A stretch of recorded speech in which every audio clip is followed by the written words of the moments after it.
Cricket আঙ্গনে কানাঘুষা দেশে কম, বিদেশে বেশি থাকেন নাজমুল আবেদিন ফাহিম। সাবেক অধিনায়ক তামিম ইকবাল বলছেন, দলের সঙ্গে ট্যুরে যাওয়া দোষের নয়, তবে খালি হাতে দেশে ফেরাটা ক্রিকেটের জন্য খারাপ। লঙ্কা সিরিজের সময় ক্যাপ্টেন্সি পরিবর্তন ইস্যুতে অপারেশনস বিভাগের চেয়ারম্যানের পেশাদারিত্ব চোখে পড়েনি তামিম ইকবালের। সাইফুল হকের রিপোর্ট। শান্তকে ছুঁড়ে ফেলে মিরাজকে বুকে টেনে নেয়া, বিসিবির পেশাদারিত্বে ঘাটতি, গেল লঙ্কা সিরিজে ক্যাপ্টেন্সি ইস্যুতে জল ঘোলা হয় বেশ। দায় কি এড়াতে পারেন ক্রিকেট অপারেশনস বিভাগের বড় কর্তা? প্রশ্ন তামিম ইকবালের। সবচেয়ে আগে জানা উচিত ছিল শান্তর। The board should have communicated with him first, তারপরে মিরাজ, তারপরে media. Unfortunately Miraj, media and Shanto হয়ে গেছে। That is wrong, that is disrespecting any cricketers. Shanto ভালো ক্যাপ্টেন, খারাপ ক্যাপ্টেন, এসবে আলোচনায় না আসে। যখন ও বাংলাদেশ টিমের ক্যাপ্টেন ছিল, আমি সবসময় একটা জিনিস বলি, আপনি একজন ইন্ডিভিজুয়ালকে পছন্দ না করতে পারেন, but you need to respect the chair that he is sitting. ও বাংলাদেশ টিমের ক্যাপ্টেন ছিল, it's a huge post and matter of massive pride. যখনই একটা ক্যাপ্টেনকে আপনি সরাচ্ছেন, তাকে প্রপার সম্মানটা দিয়ে সুন্দরভাবে করে সরাবেন। আপনি আজীবন বলছেন যে আমাকে সম্মান করা হয় নাই, আমাকে এটা করা হয় নাই, আমাকে ওটা করা হয় নাই। আপনি যদি এসে একই কাজ যদি করেন, তাহলে এত বছর আপনি কমপ্লেন করলেন কেন? If you are the sufferer, আর আপনি ওই সাফারার থেকে কোনো শিক্ষা না নিয়ে অন্যদের সাথে যদি ডিফারেন্টলি ট্রিট না করেন আর একইভাবে ট্রিট করেন, তো আপনাকে যে সাফার করাইছে আপনার সাথে ওর মধ্যে কোনো ডিফারেন্সই নাই। শ্রীলঙ্কার বিমানে ওঠার আগের রাতে ওয়ানডে ক্যাপ্টেন্সি হারিয়েছিলেন। রাগে ক্ষোভেই হয়তো টেস্ট সিরিজ শেষে আচমকা সাদা পোশাকের নেতৃত্ব ছাড়েন নাজমুল শান্ত। ট্যুরের মাঝপথে এমন ঘটনা যে কোনো দলের মধ্যেই নেতিবাচক প্রভাব ফেলে। সে সময় কলম্বোতে দলের সঙ্গে থেকেও পরিস্থিতি সামাল দিতে ব্যর্থ হন ক্রিক অপস চেয়ারম্যান। তাকে নিয়ে বিতর্ক আছে আরও। গেল 11 মাসে ছেলে এবং মেয়েদের দলের সঙ্গে বিদেশ সফর করেছেন ডজন খানেকেরও বেশি। তামিমের প্রশ্ন, বাইরে থেকে কি নিয়ে আসলেন দেশের ক্রিকেটের জন্যে? খালি খেলা দেখা আর খেলা জিতছি হারছি এটা নিয়ে আলোচনা না করে ওই দেশ থেকে কোনো কিছু নতুন করে নিয়ে আসা, বা ওই দেশের সাথে কোনো ধরনের কমিউনিকেশন করে কোনো একটা সিরিজ সেট করা, বা ওদের ফ্যাসিলিটিস দেখা, ওই ফ্যাসিলিটিস দেখে বাংলাদেশে ইমপ্লিমেন্ট করা, এইসব সাথে যদি অ্যাড অন করা যায় আমার কাছে মনে হয় ভালো। আর এই অ্যাড অনগুলো যদি এই ক্রিকেট বোর্ড করে, তাহলে প্রতি ট্যুর না, আপনি প্রতি ট্যুরে যান, সমস্যা কি? যদি আপনি প্রতি ট্যুরে যায় কোনো কিছু ভালো নিয়ে আসতে পারেন, ওয়াই নট? কিন্তু আপনি প্রতি ট্যুরে যায় যদি কোনো কিছু ভালো না নিয়ে আসতে পারেন, তাহলে তো যায় আসলে কোনো লাভ নেই। আপনি টিএডিএ নেন 10 দিন না, আপনি 20 দিন নেন, কিন্তু ওই টিএডিএ নিয়ে যদি বাংলাদেশ ক্রিকেটের 2%ও উপকার হচ্ছে, আপনি নেন ভাই, কোনো সমস্যা নেই। আমার কথা হলো এটা, কেন নিচ্ছেন না নিচ্ছেন এই জিনিসটা আলোচনা না করে জেনুইনলি যদি আমরা সবাই মিলে বাংলাদেশ ক্রিকেটের ভালো চাই, তাহলে আমার কথা হলো আপনি টিএডিএ নেন, $100 নিয়ে না, $500 নেন, কিন্তু ওই $500 এগেনস্টে যদি বাংলাদেশ ক্রিকেটের 5%ও লাভ হয়ে থাকে, please go ahead and take it. Saiful Rupak, 71। দর্শক, আমরা দেখছিলাম তামিম ইকবালের মন্তব্য। সাম্প্রতিক ক্রিকেট আঙ্গনে ঘটে যাওয়া কিছু ঘটনা, সেসব নিয়ে কথা বলছিলাম। আমরা এই নিয়ে একটু বিস্তারিত আলোচনা করতে চাই। আমাদের সাথে এই মুহূর্তে স্টুডিওতে আছেন ক্রীড়া সাংবাদিক হাসান মাহাদি। হাসান মাহাদি, শুভ সকাল, স্বাগত 71 খেলা জগতে। যাকে নিয়ে আসলে কথা বলা হচ্ছে, কিছুদিন আগে পর্যন্ত সেই লোকটা ছিল বিসিবির সবচেয়ে বড় সমালোচক, এখন তিনিই সমালোচনার মুখে। কিভাবে দেখছেন এই বিষয়টা? যিনি লঙ্কা যান তিনিই হন রাবণ। এটা আমাদের মানে সমাজের প্র্যাকটিস, এটা আমাদের কালচার। যখন ওই আসনে দুই ধরনের সমালোচনা হয়, একটা হচ্ছে ওই আসনে বসতে পারি না বলে সমালোচনা, আমি কেন নাই, তুমি কেন আছো। আর একটা সমালোচনা শুধু সমালোচনা করার জন্যই সমালোচনা, ভালো লাগে না এই চিন্তা করে। নাজমুল আবেদিন ফাহিম উনি মানে হাইলি রেসপেক্টেড একজন কোচ হিসেবে, অনেকেরই মেন্টর, বাংলাদেশের অনেক লেজেন্ডারি ক্রিকেটারের মেন্টর উনি। টেকনিক্যালি অনেকের সাথেই কাজ করেছেন। ক্রিকেট বোর্ডে আগের মানে ফ্যাসিবাদী সময়টাতে উনি যথেষ্ট উপেক্ষিতও ছিলেন। সেই জায়গা থেকে যখন ফ্যাসিবাদের পতন হয়েছে, যখন একটা নতুন বোর্ডের দিকে এগিয়ে যাওয়া হয়েছে, সেটাও যে খুব একদম গণতান্ত্রিক প্রক্রিয়ায় বা খুব স্বচ্ছ প্রক্রিয়ায় হয়েছে, সেখানেও ফ্যাসিবাদের কিছু অংশ তো আমরা সেই জায়গাটায় তো দেখেছি। যেমন ধরেন, প্রথম প্রেসিডেন্ট হিসেবে ফারুক ভাইকে আনা হলো, তারপরে ফারুক ভাই কিভাবে সরে গেল, সেখানে আবার বুলবুল ভাই চলে আসলেন। এই প্রসেসটাও কতখানি স্বচ্ছতার মাধ্যমে হয়েছে, কতখানি জবাবদিহিতার মাধ্যমে হয়েছে, সেখানেও একদম ফ্যাসিবাদী আচরণের কম কিছু নাই। তো সুতরাং বাংলাদেশ ক্রিকেট বোর্ডের মানে শেষ এক বছরে মানে 5 অগাস্টের পরের এই আরেক 5 অগাস্ট আর একদিন 2 দিন পরেই, সো এই এক বছরে না আমার কাছে বিশেষ কোনো আলাদা কিছু মনে হয় নাই, মানে একই রকম অনেকটাই কাছাকাছি ধরনের। হ্যাঁ, কিছু আই ওয়াশ এসছে, হয়তোবা কিছু সিন্ডিকেট ভেঙেছে, আবার একটা বলয়ও তৈরি হচ্ছে আস্তে আস্তে, আবার সামনে নির্বাচনের ব্যাপারও আছে, অনেক হিসাব অনেক মেকানিজম এখানে কাজ করে, অনেক ইচ্ছা অনিচ্ছা, উপর মহল নিচের মহল, কোনো কিছুরই তেমন বিশেষ কোনো পরিবর্তন হয় না, যেই লাউ সেই কদুই টাইপের ব্যাপার আর কি। তো ওভারঅল আমার কাছে মনে হয় নাজমুল আবেদিন ফাহিমকে নিয়ে সমালোচনা হচ্ছে, উনি অনেক বেশি ট্যুরে যান, আগের যারা ছিলেন তারাও যেতেন, ওইটাই তো প্রশ্নের তখন জায়গাটা, যেতেন হচ্ছে রেশনিং করে। এই ডিরেক্টর এমন কোনো ক্রিকেট সিরিজ নাই, এমন কোনো বড় কোনো ক্রিকেট মানে ওয়ার্ল্ড কাপ বা ইভেন্ট নাই যেখানে একাধিক 5জন 7জন ক্রিকেট পরিচালক যান নাই, গিয়েছেন।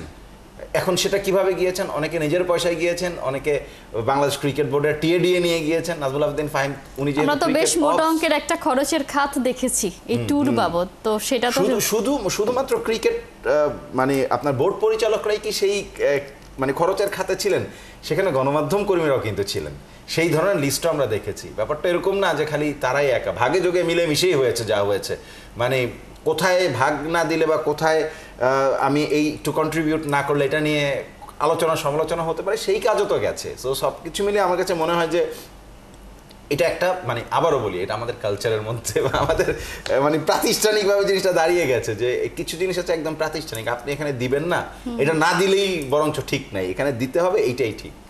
একেবারে তিনি কিছুদিন আগে বলছিলেন যে সব কথা, এখন তিনি যে জায়গাটায় বসে আছেন সব কথা চাইলেই বলতে পারছেন না, তাকে তো সেই জন্যই এখানে আসলে বসানো হয়েছে যে কথাগুলো আসলে অন্যরা এতদিন বলতেন না, চেপে যেতেন, সেই কথাগুলো তিনি বলবেন। এবং আপনি বলছিলেন যে প্রায় একটা বছর তো হয়ে গেল, সেভাবে তো আমরা আসলে পরিবর্তন দেখছি না। তাহলে আমরা যে এতদিন ধরে বলতাম যে যোগ্য মানুষ যোগ্য জায়গায় নেই, যদি থাকতো তাহলে দেশে ক্রিকেট বদলে যেত, সেটাও তো আসলে ঠিক হচ্ছে না। মানে কে কার জায়গায় যোগ্য, এই প্রশ্নটা তো সবসময় করতে হবে। আপনার কাছে মনে হয়, আমার কাছে মনে হয় আমি যোগ্য, আমাকে এখানে বসিয়ে দিলে আমি অনেক কিছু করে ফেলতাম, কিন্তু যখন ওই জায়গায় আপনি বসতে যাবেন তখন দেখবেন যে প্রচুর আমলাতান্ত্রিক বিষয় থাকে, যেটা আপনি অনেক কিছু চাইলেই বলতে পারবেন না, যেটা অনেক কিছু চাইলেই করতে পারবেন না, যেটা অনেক টেকনিক্যাল ইস্যু নিয়ে আপনাকে চুপ থাকতে হবে। সমালোচনা করা তো সহজ, মাঠে ক্রিকেটাররা খেলেন, আমরা গণমাধ্যম কর্মী হিসেবে, আমি তো জীবনে কোনোদিন ওই লেভেলে ক্রিকেট খেলি নাই, আমি কোনোদিন ইন্টারন্যাশনাল ক্রিকেট তো দূরের কথা, ন্যাশনাল লেভেলেও তো ক্রিকেট খেলি নাই, কিন্তু আমি তো সমালোচনা করছি, কারণ আমি এটা ফলো করেছি, এটা নিয়ে কাজ করি। একজন ক্রিকেটার কি করেছেন, কেন করেছেন, যখন খারাপ করছেন তখন সমালোচনা করছি, এটাই গণমাধ্যমের দায়িত্ব, আমি সেটা করি। এখন কেউ যদি আমাকে উল্টা প্রশ্ন করে আপনি তো খেলেন নাই, আপনি কিভাবে সমালোচনা করেন, ডেফিনেটলি আমি মাঠে খেলি নাই, আমি সমালোচনার মানে ক্রিকেটারের ট্যাকটিক্যাল অ্যাসপেক্টে মেবি আমি সমালোচনা করতে পারি না, কিন্তু ওভারঅল জিনিসটা নিয়ে পারি। যখন ওই একজন ক্রিকেটার মাঠে যখন খেলেন তখন তিনি কেন খারাপ করছেন সেই জায়গাটা নিয়ে আমরা যখন সমালোচনা করি, সমালোচনাটা অনেক সময় ঢালাও বা আমরা করে ফেলতে পারি, এটা করার সুযোগ আমাদের আছে। একই রকমভাবে ক্রিকেট যারা চালান তাদের নিয়ে সমালোচনা করা যায় যারা বাইরে থাকেন, যখন তিনি ওই সিস্টেমের ভেতরে ঢুকে যান তখন তিনিও মানে বুঝতে পারেন যে সিস্টেমটা আসলে অত সহজ না। একেবারে মানে বলাটা যত সহজ, সেখানে বসার পরে দেখা যায় যে করে দেখানো তো আরোই সহজ, মানে আরোই সহজ না, আপনি করে দেখাতে গেলে তখন বুঝবেন যে করে দেখানো আরো কঠিন। নিশ্চয়ই। যদি একদম স্পেসিফিকলি জানতে চাই যে আমরা যে শান্ত এবং মিরাজকে বরাবর দাঁড় করে দেওয়া হলো ফেস অফে, এইটা কি তিনি আসলে সামাল দিতে পারতেন কিনা, বা এই ঘটনাটা ঘটে যাওয়ার পর আসলে তার কাজ কি হতে পারতো, বা এখনো তো আমরা দেখি বা শান্তকে আমরা এখন খুঁজেই পাই না, কারণ যেহেতু ক্যাপ্টেন্সি নেই, আমরা তো জানি ক্যাপ্টেন্সি না থাকলে, আউট অফ ফর্মে থাকলে আসলে দলে তিনি থাকেন না। সব কিছু বলে এই সিচুয়েশনটা তিনি হ্যান্ডেল করতে পারতেন কিনা? এই যে মিরাজ এবং শান্তকে যে মুখোমুখি দাঁড় করিয়ে দেওয়ার কাজটা, এটা কি নাজমুল আবেদিন ফাহিম একা করেছেন? বাংলাদেশে কোন সামাল দিতে পারতেন কিনা, সামাল উনি দিতে পারতেন কিনা, সেই প্রশ্নটা তখনই থাকে যখন সামলাতে পারবেন না ওই কাজ করে ফেলেছেন। যখন আপনি আপনার তীর আপনার ধনুক থেকে বেরিয়ে গেছে, তারপরে আপনি এটাকে কিভাবে সামলাবেন? আপনি শ্রীলঙ্কায় যাওয়ার 2-1 দিন আগে আপনি ওয়ানডে থেকে শান্তকে সরিয়ে দিয়ে মিরাজকে ক্যাপ্টেন বানিয়ে দিয়েছেন। তারপরে শ্রীলঙ্কায় যখন শান্ত সম্পূর্ণভাবে প্রস্তুত টি-20 ক্যাপ্টেন্সিটা ছেড়ে দিয়েছেন, এই দুই ফরম্যাটে বেশি মনোযোগ দিবেন বলে এই দুই ফরম্যাট আর একটু বেশি কনসেন্ট্রেট করবেন, তার নিশ্চয়ই একটা প্ল্যান আছে, সামনে ওয়ার্ল্ড কাপ আছে, সবকিছু মিলিয়ে ওয়ানডে ক্যাপ্টেন তার মতন করে প্ল্যান সাজিয়েছেন। যখন তাকে কোনো কিছু না জানিয়ে, যেটা তামিম ইকবালের ইন্টারভিউতে দেখছিলাম, যে আগে জেনেছেন মিরাজ, তারপরে জেনেছেন গণমাধ্যম, শান্ত জেনেছেন সবার পরে।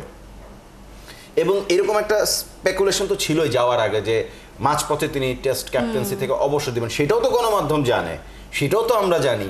সেই ব্যাপারে তো আমাদের কাছে মোটামুটি ভাবে আমি বলবো যে একদম 100% নিশ্চিত না থাকলেও 99.99% নিশ্চয়তা ছিল যে শান্ত ছেড়ে দিচ্ছেন, এবং এটা নিয়ে গণমাধ্যমে প্রতিবেদনও হয়ে গিয়েছিল, এবং সেই অনুযায়ী হয়েছে। সামালটা যে দিবেন, সামাল দেওয়ার মতন জিনিসটা তো অন্ততপক্ষে একটা মিনিমাম লেভেলে তো গ্রিপে থাকতে হবে। গ্রিপেই নাই, রিচেই নাই, তারা সামাল দেওয়ার কোনো সুযোগই নেই। তার মানে আসলে দায়টা তার উপর একা একা ভাবে দেওয়া যাবে না। যা এতক্ষণ ধরে আমরা সকাল থেকে কথা বলছি, পুরোটাই ধুলা নিয়ে কথা বলছি, কোথাও কোনো খেলা ছিল না। এবার আমরা একটু খেলা নিয়ে আলোচনা করতে চাই। ওভাল টেস্ট হচ্ছে দুর্দান্ত, দুই দল একটা মহাকাব্য লেখার অপেক্ষায় আছে। এখনো পর্যন্ত 50-50 চান্স আছে। ম্যাচটা আসলে আপনার কাছে 50-50 চান্স তো আমরা দেখতে পাচ্ছি যদি স্কোর বোর্ডের দিকে তাকাই। এগিয়ে আছে আসলে কারা? ইন্ডিয়া এগিয়ে আছে এই কারণে যে হেডিংলি কিন্তু যখন প্রথম টেস্ট ইংল্যান্ড জিতলো, 371 রানকে তারা চেস ডাউন করেছিল, 5 উইকেট হাতে রেখে ম্যাচটা তারা জিতেছিল। এটা ওভালে, এখন 374 ওভালে সম্ভবত ফোর্থ ইনিংস চেস ডাউন সর্বোচ্চ রান মেবি 263, যেটা 123 বছর আগে ইংল্যান্ড করেছে। এবং এরকম 250 রানের বেশি চেস করে জেতার ঘটনা একটাই, মানে আরেকবারই এরকম 250 ক্রস করতে পেরেছে। 123 বছরে এরকম ঘটনা ঘটে নাই যে 374 রান চেস ডাউন করা যায়। হেডিংলিতে যেটা করেছে ইংল্যান্ড, সেটাও ওই সময় আমার কাছে মনে হয়েছে যে মানে ভাই ওটা এক্সট্রাঅর্ডিনারি।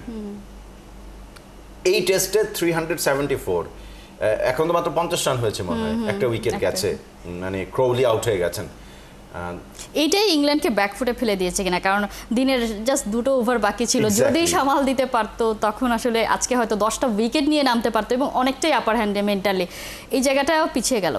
হ্যাঁ, ক্রৌলির আউটটা একদম শেষ বেলায় গিয়ে আউট হয়ে যাওয়াটা আমার কাছে মনে হয়েছে যে একটা বড় সেটব্যাক। এবং ক্রৌলি ভালো ফর্মে আছেন, বেন ডাকেট, ক্রৌলি দুইজনে আপনি প্রথম ইনিংসটাই দেখেন না যে এরা শুরুই করে এত মানে আপনার এত হার্ড হিটিং ভাবে, এরা শুরুই করে মানে এত মেরে খেলতে পছন্দ করে। টেস্ট ওয়ানডে মানে বাসবল ক্রিকেট, ইংল্যান্ড তো একটা নতুন ধারণা নিয়ে এসেছিল, ক্রিকেট কালচারটা বদলে দেওয়ার ব্যাপার। একটা সময় এই দলটা তো ডিফেন্সিভ একটা দল ছিল, পৃথিবীর ইতিহাসে সবচেয়ে ডিফেন্সিভ দুইটা দল এই মুহূর্তে টেস্ট খেলছেন।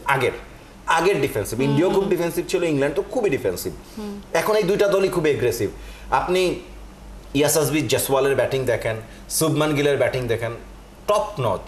শুভমান গিল তো 754 রান করেছেন একটা টেস্ট সিরিজে, প্রথম অধিনায়কত্ব পেয়েছেন, আবার প্রথম অধিনায়কত্ব পেয়েছেন এবং সফরকারী অধিনায়ক হিসেবে সর্বোচ্চ রান। ইন্ডিয়ার হয়েও এক টেস্ট সিরিজে সর্বোচ্চ রান হতে পারতো।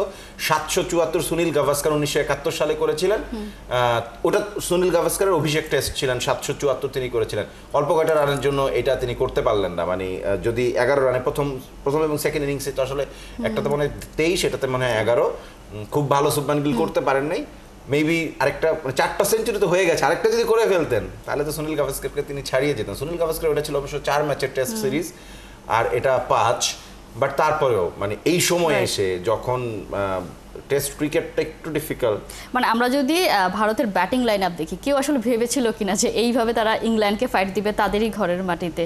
কারণ এই মুহূর্তে এবং গাম্ভীরকে অনেক প্রশ্নের মুখেও পড়তে হয়েছিল সিরিজটা শুরুর আগে। আমরা যদি একটু স্ট্যাটটাই দেখি, এই মুহূর্তে পিছিয়ে আছে ইন্ডিয়া 2-1, কিন্তু টপ রান গেটার, উইকেট টেকার সেখানে ভারতের আধিপত্য। এই যে বিষয়টা, এবং বুমরা নাই লাস্ট টেস্টে সিরিজ বাঁচানোর মিশন, সেখানে যেভাবে সিরাজ দায়িত্বটা তুলে নিয়েছেন, এক্সট্রাঅর্ডিনারি।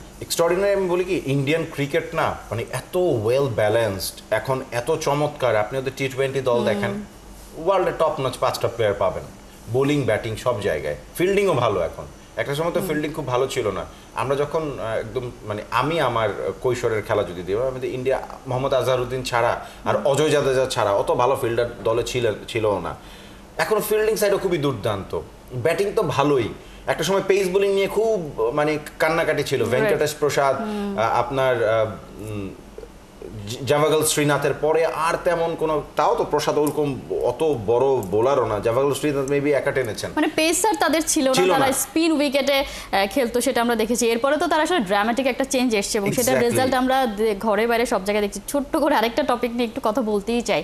গতকাল লেজেন্ডস ক্রিকেট লিগের ফাইনাল ছিল, সেখানে পাকিস্তানকে হারিয়ে সাউথ আফ্রিকা তার মানে শিরোপা জেতা শিখে গেছে, তারা আর চোকার নয়। রিসেন্টলি টেস্ট চ্যাম্পিয়নশিপ জিতেছে, এবার পাকিস্তানকে হারিয়েছে এবং স্পেশালি পুরো এই টুর্নামেন্টটাতে এবি ডিভিলিয়ার্সকে নিয়ে আসলে একটু যদি শুনতে চাই। এবি ডিভিলিয়ার্স, আমি একটা মানুষের খেলা দেখে ক্রিকেটের প্রতি আসক্ত হয়েছিলাম, সেটা ব্রায়ান চার্লস লারা। তার একটা ইনিংস আমার মানে সম্পূর্ণ মানে আমার খেলার চিন্তাকে বদলে দিয়েছিল। আমি লারার ওই ইনিংস যদি আমি না দেখতাম সাউথ আফ্রিকার বিপক্ষে, তাহলে মেবি আমি ক্রিকেটের প্রতি এত ভালোবাসা আমার থাকতো না। আমি স্পোর্টস রিপোর্টার হতাম কিনা সেটা নিয়েও সন্দেহ আছে। আর পরবর্তী সময় মডার্ন ডেজ ক্রিকেটে এবি ডিভিলিয়ার্সের খেলা দেখতাম, আর আমার কাছে মনে হতো যে একটা মানুষ কেমনে পারে, সেটা মানুষ নাকি মানুষকে ছাড়িয়ে আরও কয়েক ধাপ, মানে উনি কি হোমোসেফিয়ান্স নাকি হোমোনোভাস হয়ে গেছেন, এরকম মনে হতো আমার কাছে। মানে unbelievable cricketer, not only cricketer, মানে একজন আউট অ্যান্ড আউট অ্যাথলিট। দেখেন তার ফিটনেস, দেখেন তার খেলার ধরন, পুরো ক্রিকেটের স্ট্রাকচারটাকে বদলে দিয়েছিল। 41 বছর বয়সে তিনি আসলে যেভাবে পারফর্ম করেছিলেন, বয়স তো এবি ডিভিলিয়ার্সের কাছে শুধুমাত্র একটা সংখ্যা। এখনো যদি উনি আপনার ইন্টারন্যাশনাল ক্রিকেটটা খেলতেন, এখনো যে কোনো দলের, পৃথিবীর যে কোনো দলের স্টার্টিং 11-এ থাকার মতন সব ধরনের সামর্থ্য তার আছে। Such a wonderful cricketer. এই ক্রিকেটের জন্য এত বড় বিজ্ঞাপন সম্ভবত আর কেউ হতে পারে না। এবির খেলা দেখা মানে হচ্ছে মানে আব্রাহাম বেঞ্জামিন ডিভিলিয়ার্সের খেলা দেখবেন মানে হচ্ছে এন্টারটেইনড হবেন আপনি একেবারেই। মানে খেলাধুলা মানেই হচ্ছে এন্টারটেইনমেন্ট, এবং সেটা আমরা যে দুটো টপিক নিয়ে কথা বলেছি, ইংল্যান্ডের ম্যাচ ওভাল টেস্ট দেখলেও আমরা সেটা বুঝতে পারছি, আর গতকালের রাতের ম্যাচ তো আছে, মানে এবি ডিভিলিয়ার্স নিশ্চয়ই তারা আসলে আমাদেরকে আরও বেশি এরকম এন্টারটেইনমেন্ট দিয়ে যাবে সেই প্রত্যাশা রাখতে চাই। হাসান মাহদি, অসংখ্য ধন্যবাদ এতক্ষণ সময় দেওয়ার জন্য। নো মেসে নো পার্টি কথাটা ভুল প্রমাণ করে নেক্সাসের বিপক্ষে ম্যাচ জিতে নিল ইন্টার মায়ামি। ইনজুরিতে পড়ে মাঠ ছাড়া মেসির দায়িত্ব ভালোভাবে সামলে নিয়েছেন জর্দি আলবা, লুইস সুয়ারেসরা। ম্যাচের 11 মিনিটে মাঠ ছাড়েন লিওনেল মেসি। দলের গোল করা কিংবা কনসিড কোনোটাতেই মাঠে দাঁড়িয়ে দেখা হয়নি এলামটেনের, তবে মেসি মাঠ ছাড়তেই গোলের দেখা পেয়ে যায় মায়ামি। লিড প্রথমে নিলেও 17 মিনিটে এসে ম্যাক্সিমিলানো ফ্যালকন লাল কার্ড দেখায় 10 জনের দলে পরিণত হয় মায়ামি। চ্যালেঞ্জটা তাই আরও কঠিন হয় মেসি বাহিনীর জন্য। এই সুযোগে 33 আর 81 মিনিটে গোল করে লিড নিয়ে নেয় নেকাক্সা। শেষ পর্যন্ত টাই ব্রেকে নির্ধারণ হয় ম্যাচের ফল। সুয়ারেজ আলবারা 5-4 ব্যবধানে জয় পেয়ে যায়।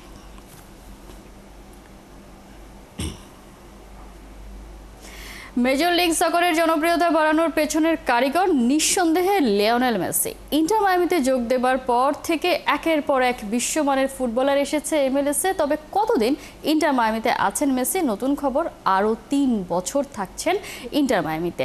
ইন্টার মায়ামির সাথে মেসির চুক্তি আছে চলতি বছর ডিসেম্বর পর্যন্ত, তবে আন্তর্জাতিক গণমাধ্যমের খবর মেসি এবং মায়ামি চুক্তির মেয়াদ বাড়াতে চায় আরও 3 বছর। সেক্ষেত্রে 2028 সাল পর্যন্ত মায়ামিতে থাকবেন এলামটেন। তাছাড়া মেসিকে নিয়ে আশাবাদী মায়ামি কোচ হ্যাভিয়ার মাসচেরানো। এই আর্জেন্টাইন বলেন, ক্লাব চায় মেসি যেন মায়ামিতে নিজের চুক্তি নবায়ন করেন। এখন পর্যন্ত মায়ামির হয়ে 69 ম্যাচ খেলেছেন লিওনেল মেসি, এর মধ্যে গোল করেছেন 58টি এবং গোল করিয়েছেন 28টি।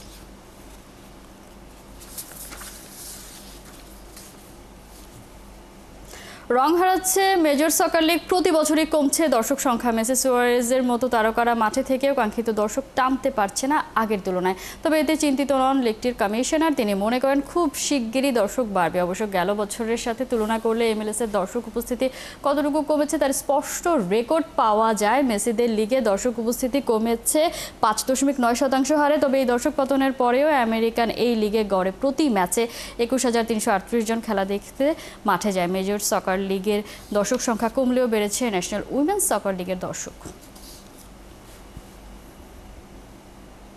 সপ্তাহখানেক আগে এশিয়া কাপের সূচি প্রকাশ করলেও জানা ছিল না ভেন্যুর নাম। এবার তাও জানা গেল আবুধাবির জায়েদ ক্রিকেট স্টেডিয়াম এবং দুবাই আন্তর্জাতিক স্টেডিয়ামে হবে টুর্নামেন্টের সব ম্যাচ। এশিয়া কাপে বাংলাদেশ আছে গ্রুপ ডিতে। টাইগারদের প্রতিটি ম্যাচে অনুষ্ঠিত হবে আবুধাবিতে। 11 সেপ্টেম্বর হংকংয়ের বিপক্ষে ম্যাচ দিয়ে এশিয়া কাপের যাত্রা শুরু করবে টাইগাররা। টুর্নামেন্টে প্রতিদিন একটি করে ম্যাচে থাকলেও কেবল 15 সেপ্টেম্বর দুটি ম্যাচ অনুষ্ঠিত হবে। টুর্নামেন্টের ফাইনাল হবে 28 সেপ্টেম্বর দুবাইতে। দুবাই আন্তর্জাতিক স্টেডিয়ামে অবশ্য বেশি ম্যাচ আয়োজন হবে। ফাইনাল সহ মোট 11 ম্যাচ হবে এই স্টেডিয়ামে। অন্যদিকে আবুধাবিতে সুপার 4-এর একটি ম্যাচ সহ মোট 8টি ম্যাচ আয়োজিত হবে।